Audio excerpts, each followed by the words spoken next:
बार्शी तालुक्यातील नागोबा मंदिर चौक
नमस्कार, बिहार न्यूजमध्ये आपलं सर्वांचं सहर्ष स्वागत. प्रतिनिधी राहुल गुरव, गौडगाव.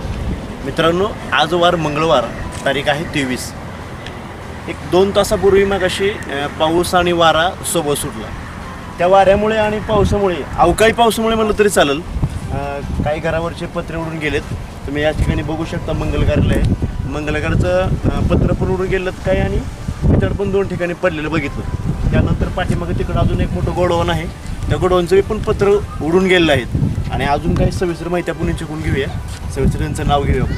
नमस्कार, मोहन बाळासाहेब भोसले. हां, हे मग अशी वाऱ्या गवतानामध्ये आमचं सगळं उडून गेलेलं आहे. हां, कारण एवढा जबरदस्त वारं पाऊस आला हां.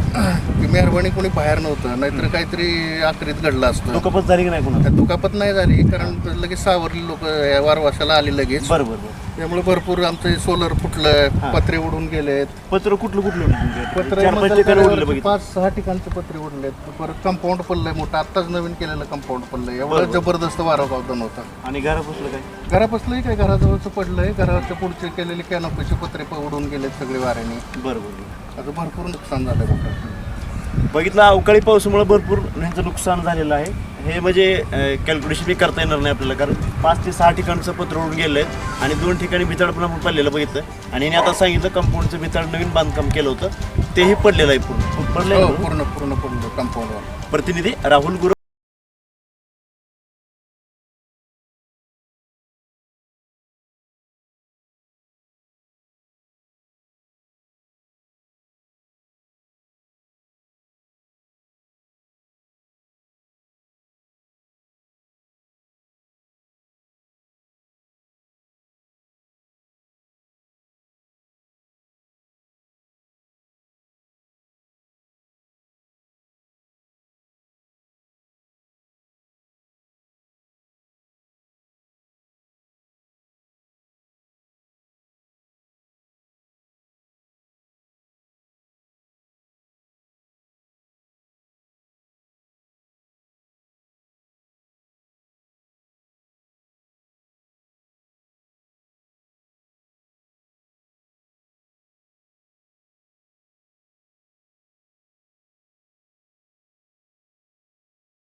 ठिकाणी आलो आहोत गौडगावमधील नागवा चौकामधील ठिकाण आहे. आज काय झालं, पाऊस आणि वारा इतका होता की अक्षरशः घराच्या बाहेर जाता येत नव्हतं आणि घराकडे येता येत नव्हतं. शेतकरी आपल्यासोबत आहेत, त्यांच्या घराची परिस्थिती आपण तुम्ही बघितली असेल मगाशी आणि अजून परिस्थिती त्यांच्याकडून आपण ऐकूया. चला तर मग नाव सांगा. मी सिद्धेश्वर भोसले बोलतोय. मी घरामध्ये आम्ही दोघं तिघ जण होतो. घरामध्ये बरंच म्हणतोय मी, लहान मुलं माझी घरी नव्हती. घरी नसल्यामुळं बचलेत. बघितलं तुम्ही आता मोठी मोठी दगडं वरनं पडलेली आहे. ते पत्र दोन्ही रूमवरचं पत्र सगळं उडून गेलेत. पाऊस कमी न वारं जास्त, 2-2.5 तास असलं वारं होतं भयानक. मोठं म्हणजे कुणाला आतनं बाहेर पळा येणं गेलं ना, बाहेरनं आतमध्ये यायला येणं गेलं किंवा झाकापैकी काय करायला आली नाही. अचानक एकदम वारा पाऊस चालू झाला. त्याच्यामध्ये फ्रीज, टी व्ही, कूलर, जे काय दिवाण, गाद्या, संपूर्ण पसारा सगळा भिजला, खराब झालं सगळं. पाऊस जास्त होता का वारा जास्त होता? पाऊस असं कमी होता पण वारं जास्त होतं. वाऱ्यामुळे धुरळा ही पहिल्यांदा होता. त्यातनं कुणाला काय कळालं नाही, पळता आलं नाही कुणी, पळता पण आलं नाही. दुखापत कुणाला झाली की नाही? दुखापत नाही. लहान मुलं नसल्यामुळे आम्हाला म्हणजे मोठी 2-3 जण होतो. नुकसान फक्त झालं. नुकसान फक्त मोठं झालेलं काय आहे. काय झालं नुकसान? नुकसान दोन्ही रूमवरचे पत्रे पण दिसत नाही. पत्र निघालेलं आहे. ही वायरिंग ही सगळं तुटातुटी झाली. बरे लाईट गेल्यामुळं करंट ही ती दुसरी गोष्टी वाचला. बरं बरं आणि पूर्ण पसारा हे ती सगळं खराब झालेला. बरं बरं. आणि थोडक्यात आता खायला सुद्धा ज्वारी ही ती जरी म्हणलं तरी काय नाही, भिजले का भिजून पावसामध्ये? गेलेलं. सगळं भिजून गेलेलं आहे.